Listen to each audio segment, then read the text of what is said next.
दिशा साली यांच्या कुटुंबाशी दुरान्वये संबंध नाही, खोट्याचा नायटा कराल तर तुमच्यावर बुमरँग होईल, उद्धव ठाकरे यांचा सत्ताधाऱ्यांना इशारा। सत्ताधारी पक्षातील नेते ठाण्यातील भ्रष्टाचार बाहेर काढत असताना नागपुरात दंगल हा योगायोग पाहण्यासारखा।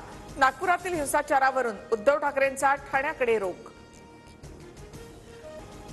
महायुतीमधील 3 नेते आदित्य ठाकरे यांच्या पाठीशी, काहीही प्रचारामुळे एखाद्याचं जीवन उद्ध्वस्त होतं, मुनगंटीवारांचं वक्तव्य। तर आदित्य ठाकरे यांचा संबंध नसल्याचा सीआयडीचा रिपोर्ट आहे। संजय गायकवाडांसह मिटकरींची प्रतिक्रिया। 5 वर्षापासून बदनामीचा प्रयत्न सुरू, कोर्टात उत्तर देऊ। दिशा सालियन प्रकरणावर आदित्य ठाकरेंची प्रतिक्रिया।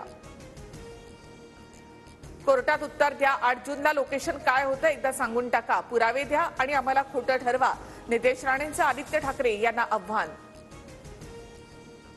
दिशा सालियन प्रकरणावरून विधान परिषदेमध्ये जोरदार राडा। अंबादास दानवे आणि गिरीश महाजन यांच्यामध्ये जुंपली। काय करणार तुम्ही असं म्हणत अंबादास दानवेंनी बाह्या सरसावल्या।